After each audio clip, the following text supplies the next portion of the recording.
So with the completion of the 5th season of Arrow, it is time for me to rank all 5 seasons and give my mini review for each season of the show Arrow. Now for me, I was so excited when they announced the show. As a big fan of the show Smallville, Green Arrow appeared on there, and there started being little rumblings of potentially a spin-off show with that version of Green Arrow getting his own show. Obviously that never happened, but that idea did continue to gain momentum until this show debuted. I was watching from the day the pilot episode premiered, and I've been watching ever since, and there have been a bunch of highs and a bunch of lows. I've become a big, gigantic fan of Stephen Amell through all of this, and so I've got lots of strong opinions all about this show. So with all that said, before I go into my ranking of all 5 seasons of Arrow, give me your ranking of all 5 seasons of Arrow down below in the comment section. I'd love to hear your thoughts. I think there's a few commonalities in certain seasons being weaker than others, but there's a lot of different ideas about what things work for different people with each individual season, and what kind of sparks different people's excitement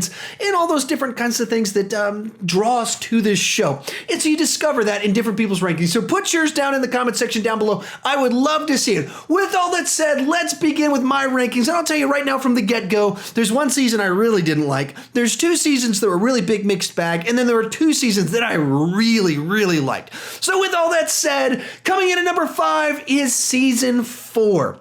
Now season 4, there's literally nothing I like about that season. There's the casting of the guy playing Damien Dark, Neil McDougall. I like him as an actor. And I didn't mind his performance. The season, though, was not good. The way everything about it was handled was so bad. And I mean, you could start off talking about the relationship between Oliver and Felicity. That's probably the thing that most just choked the life out of it. Felicity was one of my favorite characters, and we'll get to this in season 1 and 2, but she was so good in seasons 1 and 2. And then as the relationship with Oliver and her continued, it's like they wanted her character to grow. And instead of growing the character they had, they changed her into this person that kept lecturing Oliver, and they stopped having good rapport. Like, that's one of the things that made the show work, was that triangle of the relationship between Diggle, Oliver, and Felicity. And now that gets so fractured. There's so many other people in the mix. And then with Oliver and Felicity all quarreling, having lovers' quarrels, did not work. And so all that stuff kind of drove me bonkers about this season. It just lectures on trust and other things like that. And then you continue on, like the death of Laurel in it, just felt so kind of out of nowhere. It didn't have the weight it was supposed to have. And then we've brought 2 people back from the dead. And for some, like, in a show like this, it just feels weird that we can't bring her back. It felt like we're cheating, and they're trying to make us care about someone's death after they've already cheated so many deaths up to this point in time. The season just didn't come together right. There was nothing about it that actually excited me. There's no episodes I remember really liking. That's why it comes in 5th place. Coming in at number 4 is season 3. Now this season had a bunch of things I was actually really excited about. I was really excited about Ray Palmer being played by Brandon Routh. I was really excited about the idea of doing the storyline with Ra's al Ghul in the League of Shadows, and kind of doing this storyline where they're having Oliver Queen replace Bruce Wayne, and kind of the way Ra's al Ghul treated him. All that sounded awesome. And even the build up to the finale had some excellent elements in that. The way they kind of had Oliver playing different sides. So a bunch of things about this seemed really, really good and seemed like it should be excellent. Now the execution, though, was lacking. And part of that is because too many people joined Team Arrow. You get too many people on the team, and some of the dynamics of it just kind of get lost when you kind of building up all this big gigantic backstory of Oliver training for 5 years on an island, and then all these special forces things as an assassin, and then Laurel Lance just goes to Krav Maga class for a couple months, and suddenly she's a superhero. It just loses the power of the idea of someone becoming a superhero. If she can become one, and Thea can become one, and everyone becomes a superhero, it just, there's no weight to it. But that's not the only problem with the season. The big fundamental problem with it is all those big exciting storylines I was just telling you about with Ra's al Ghul. The way it plays out on the show is that we think Oliver's dead, and then Oliver's recovering, and then Oliver accepts Ra's al Ghul's thing, and he has this whole lie that's going on with the other characters. And essentially what it turns into is, for half of the season, Oliver's like checked out from the team. Half of the season, he's off doing this other thing going on. And so the dynamics that makes the show really good, that we loved about season 2, that we loved about the latter half of season 1, all that's gone. All of it because He's dead. He's recovering. He's lying. He's the new Ra's al Ghul. All these things are happening that make it so that what we love is gone. And so on paper, I loved conceptually what they were going for. The actual execution kind of sucked the air out of it. And it's like in season 2, they added some new heroes and that worked great. And so then they went, all right, season 3, let's add even more people. Didn't work out so great. And so you can see what they were going for, but the way it played out, it didn't work just right. Coming in at number 3 is season 5. This is the season we just had. And once again, there were some elements to this that sounded really good.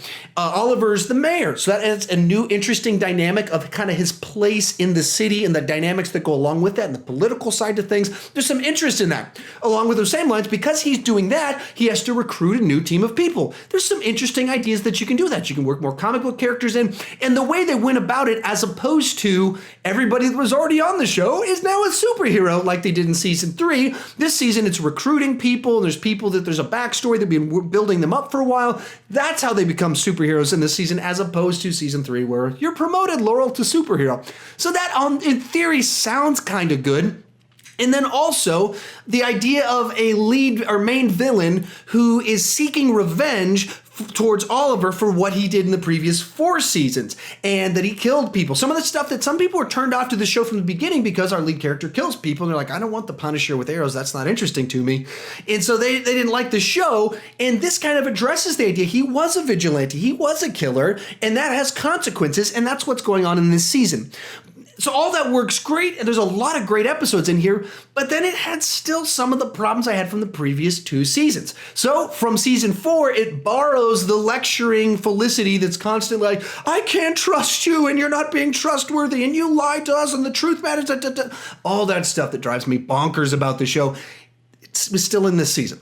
And then because in this season, Felicity starts getting mixed up with her other groups of people with nefarious motives and shady methodology, Oliver, who's killed people himself, starts lecturing her on stuff. And so there's a lot of lecturing type stuff in this season that really weighed it down. I almost quit like 4 or 5 episodes into it where it got just stupid, where Oliver's training a new group of people and he's like, the objective of this exercise is to work together. And you're watching it thinking, well, duh, of course that's what you're trying to teach them. And so there's a lot of stuff like that about that just with the lecture type speeches, simplistic morality. And then it borrowed from season 3 the problem of having a team of people being brought in that you're not as excited about. It's not, everybody doesn't need to be a hero. We don't, the show doesn't work just because there's lots of heroes on it. So I'm bringing, Wild Dog, Mad Dog into it. That doesn't magically mean the show's better. Like having all these new people that we're kind of invested in felt like it watered down spending time with the characters we really wanted to spend time with. But the biggest issue I had with this season is the main Prometheus storyline was just dragged out so long. He's introduced in episode 1, and he's the main villain, driving him mad all the way to the final season, or final scene of the season. And so there's a lot of things like that just kind of weighed it down because it was so dragged out. Who is he? Who's he going to be? How are we going to stop him? And then, of course, Prometheus is written to be this brilliant strategist that's always ahead of them, but the actor does, in the way his actual dialogue is written, in the way the reveals of him being brilliant are presented, it doesn't actually come off like he's brilliant. It comes off the writers were lazy and just wanted him to be 1 step ahead of them, 2 steps ahead of them all along the way, which he was.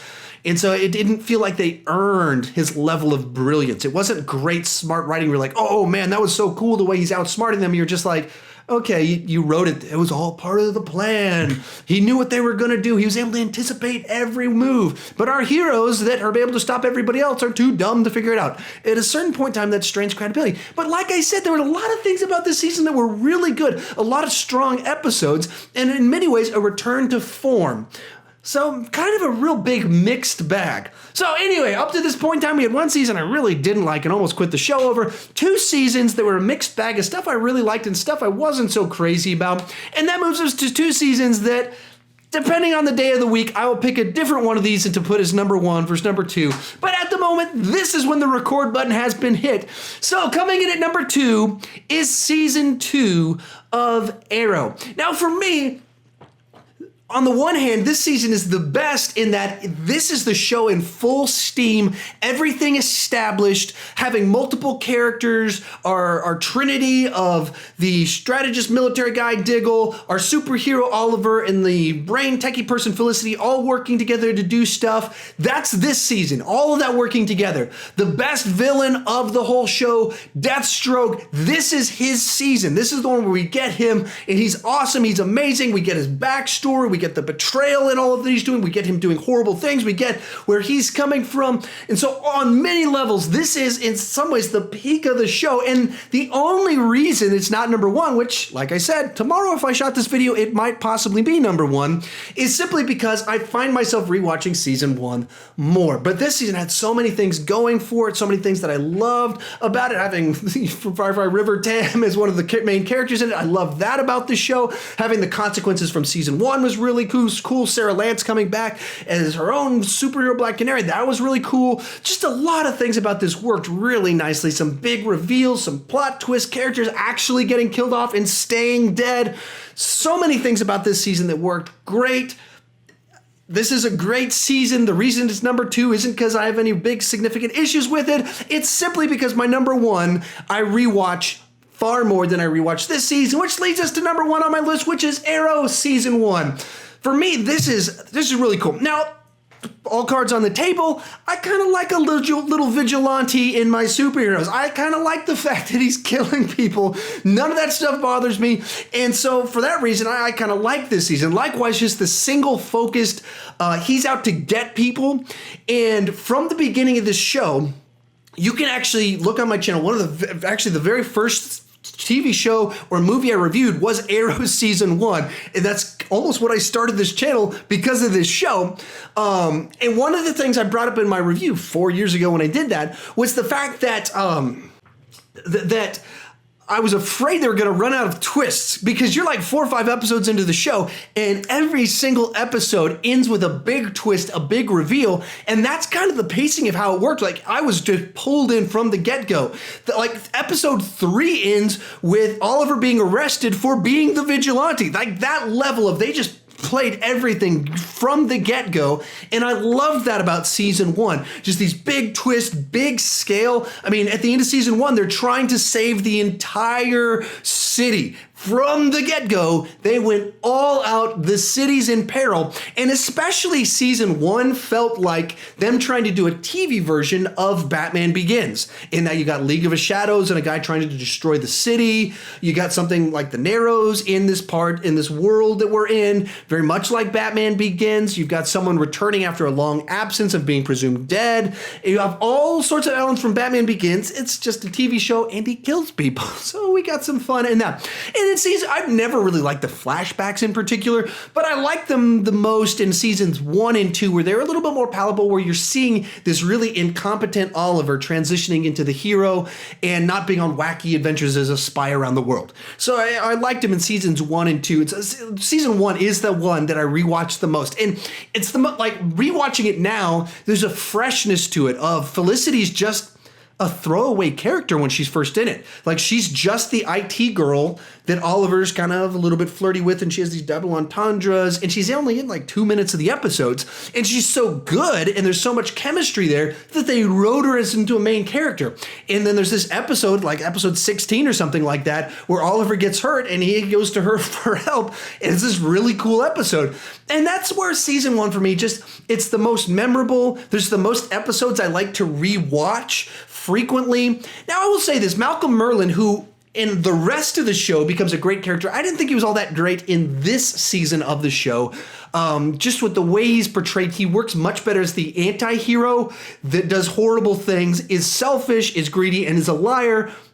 But sometimes he's on the right side of things. There's worse people than him. And so in that role, I think he works better than as the main villain.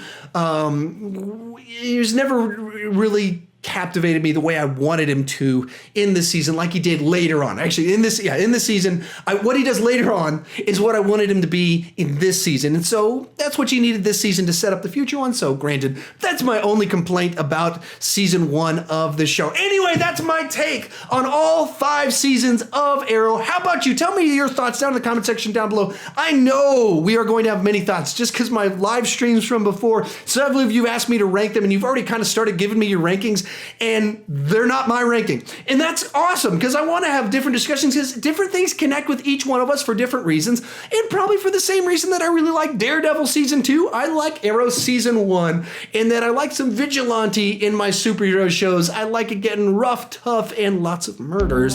So that's my thoughts on it. Tell me your thoughts down below. If you're new to my channel, please consider clicking that subscribe button. I do movie reviews, TV reviews, season reviews, ranking videos like this one, which is both TV and ranking. And I got this thing called Masters of Movie Trivia where me and some other YouTubers compete in movie trivia. I'd love it if you'd consider clicking that subscribe button. And as always, thank you for watching.